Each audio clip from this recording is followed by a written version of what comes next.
Et salut l'assemblée, c'est Gigi, je suis en compagnie d'Atoms. Salutations. Donc on se retrouve pour la deuxième game du BO commencé la semaine dernière en moderne, Gredin contre Living LE. End. C'est ça. Donc même si c'est pas une game de tournoi, c'est une game qui est dans le format moderne. C'est ça, qui peut être en tout cas. Voilà, qui peut être. Donc on ne spoil pas la première game, on vous invite à aller la regarder. On se retrouve donc avec un siding des deux côtés. Gredin contre LE. LE. Est-ce que tu peux réexpliquer du coup pour ceux qui... Donc le deck Gredin est un deck tribal. Ouais. Basé sur des petites créatures qui peuvent se booster entre eux avec soit des créatures qui vont donner des marqueurs plus 1/+1, ouais. Soit un enchantement de Tassa qui est sorti donc à la première extension de Terros. Ah oui, c'est vrai. Qui va faire en fait quand tu vas attaquer avec ta créature, tu vas mettre un marqueur plus 1/+1 et arriver à 3, tu détruis l'enchantement, ouais. Piocher 3 cartes, mais tu gardes tes 3 marqueurs plus 1/+1. Ah ouais, c'est bien, c'est vachement pratique. Et ça coûte à peine 2 et c'est assez intéressant. Donc lui son but c'est de jouer, il joue bleu-noir. Bleu-noir, ouais. Et en fait tu vas poser plein de petites créatures et te saucer avec et booster avec des marqueurs plus 1/+1 et que soit c'est petit lord, soit c'est... ouais, c'est un deck tribal tel qu'on le connaît, voilà. Quoi. C'est un deck qui se booste. Et bah moi, Living End, hein, je recycle, je lance la combo cascade et je lance Living End, d'où le nom du deck. Ok, ça marche. Ok, c'est parti. Donc toi, tu commences à cycler, avec une nouvelle créature, hein, l'horreur, qui donc l'horreur des terres brisées, qui à chaque fois que je recycle ou que je me défausse d'une carte, elle va gagner plus 2/+1. Ouais, c'est vraiment une puissance. Sachant que c'est une 4/4 de base. C'est une 4/4 de base. Ok, ouais. Dryad Arbor, tu poses. Lui, il pose aussi ses petits terrains. Pour l'instant, t'es pas inquiété, ça te permet de cycler à balle. C'est ça. Il pose une carte, donc. C'est la garde noire d'Onoa. Ok. Son effet. Donc c'est une des petits lords que je disais. Donc à chaque fois que tu as une autre créature, un autre gredin sur le champ de bataille, elle va gagner un marqueur plus 1/+1. Et à chaque fois qu'une créature que tu contrôles avec un marqueur plus 1/+1 touche le joueur. Bah, ce joueur se défausse d'une carte. Ok. Donc c'est une petite 1-1 pour 2 actuellement, donc rien de bien méchant. Là pour l'instant, toi tu peux cycler tranquillement. C'est quoi ses réponses à LE là actuellement? C'est un contre vu qu'il joue bleu. C'est ça, c'est soit contre, soit je pense pas qu'il a investi dedans, mais je crois qu'on même c'est pas jouable. Lavras en noir. C'est damnation. Damnation c'est jouable.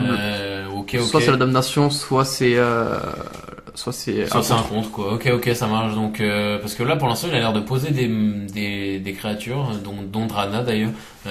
C'est un peu contre-intuitif sachant que t'es déjà à la deuxième game. C'est ça. Donc pour l'instant je vois pas trop ce qu'il essaye de faire. Donc Drana libératrice de Malakir, donc une 2-3 vol initiative. C'est vraiment une excellente carte que j'aimerais bien avoir dans Edgar Markov. En plus là pour le coup c'est peut-être pas un gredin, mais elle va quand même donner des marqueurs plus en plus à sa créature, qui est en fait le but de son deck, c'est c'était comme je reprends l'exemple, c'est comme Edgar Markov quand il était encore autorisé en commander. Je ne veux pas en parler. T'avais le chef de horde brutal. Ouais. Qui était une carte qui a été sortie avec Saskia, mais je crois qu'elle existait déjà, et qui faisait en fait qu'à chaque fois qu'une créature attaque, ça draine de 1. C'est ça. Et en fait, elle était dans Edgar Markov, parce qu'Edgar avait tellement de board présence, ça c'était trop puissant dans le deck. Donc là, il m'attaque et je réfléchis pas, même si j'ai que 3 créatures dans le board. Allez, c'est dans le cimetière. Ah, tu pars avec que 2 créatures? Avec 3 créatures.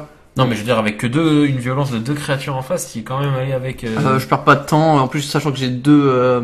Ah, c'est parce que t'as l'Arcfin dans le deck, non, pas du tout, j'ai 2 horreurs dans le cimetière. Voilà, c'est ça, c'est que tu sais que tu vas mettre des bastos. C'est ça, et même en plus de ça, encore une fois, du tournoi, j'ai appris à partir plus tôt en combo. Ouais, c'est vrai. Après, par contre, t'as encore été greedy une fois de plus, t'étais très exposé à un contre. Oui, bien sûr. Mais après, encore une fois, le contre ne change rien, c'est juste tu contres et t'attends encore et tu cycles, etc. Là, pour le coup, le seul truc un peu que je changerai dans le deck plus tard, c'est d'enlever la Dryad Arbor du deck, parce que même si ça peut être intéressant, c'est que c'est embêtant, c'est de perdre un terrain quand tu perds un terrain sur la vase, c'est clair. C'est ça. Lui, en réponse, il te joue 2 créatures, donc on va voir comment tu vas pouvoir gérer la situation. Donc l'horreur, excusez-moi, je confonds toujours les deux noms. L'horreur des terres brisées, donc là c'est une 4-3 ou une 4-4. Là c'est une 4-4 normalement. Voilà, oui, mais j'ai un doute en fait, c'est stats de base, donc j'ai un doute. C'est bien joué. Ça c'est une bonne carte. Vas-y. Donc c'est je connais plus le nom de cette Fairy créature. Macabre. Merci bien.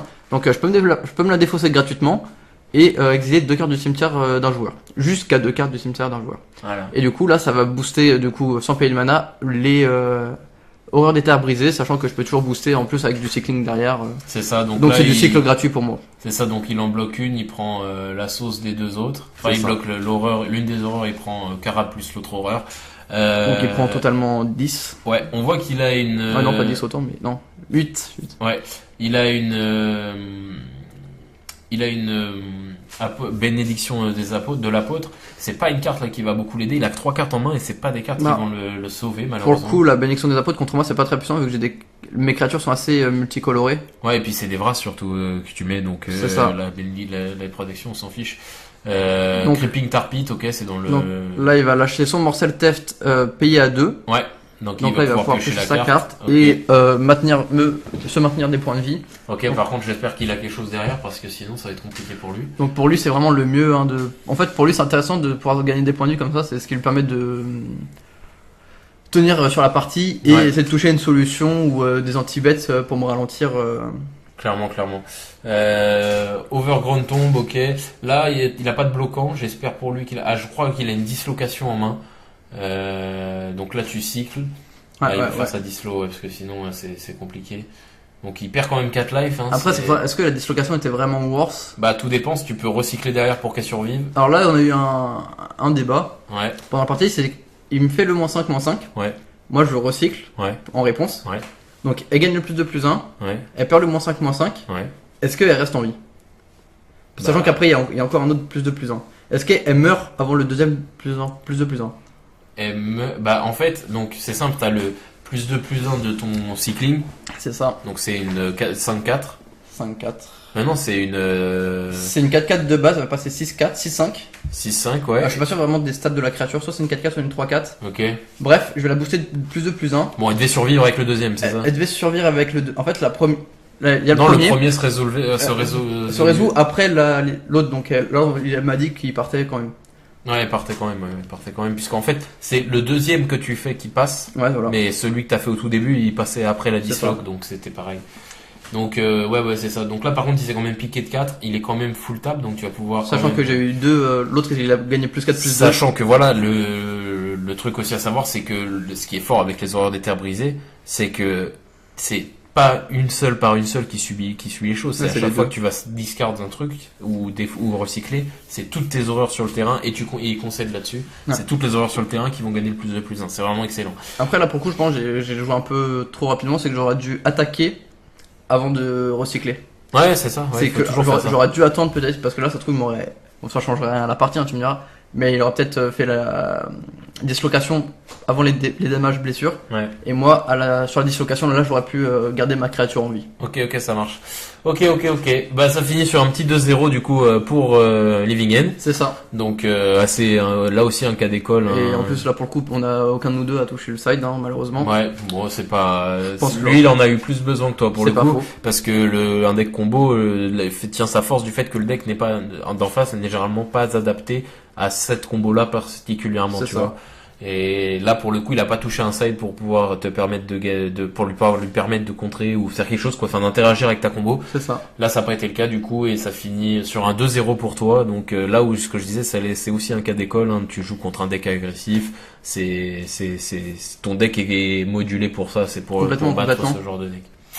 Donc voilà, ça finit sur un petit 2-0. Donc on espère que ce petit BO3 moderne vous aura plu, malgré sûr. que ça vienne pas d'un tournoi. C'est quand même un moderne. BO3 moderne. Donc on espère que ça vous plaira.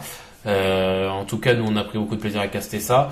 Et puis voilà. T'as quelque chose à rajouter à Tom? Comme toujours. Comme toujours. Donc vous pouvez toujours vous abonner à la chaîne et à la page Facebook. Ouais. Lâchez le like, un commentaire sur quoi que ce soit, ce qui s'est passé durant la partie. Ouais. Et partagez notre travail à tout fan de Magic the Gathering. Voilà, c'est ça. Et ben on se laisse là-dessus l'assemblée. Salut tout le monde. Salut tout le monde.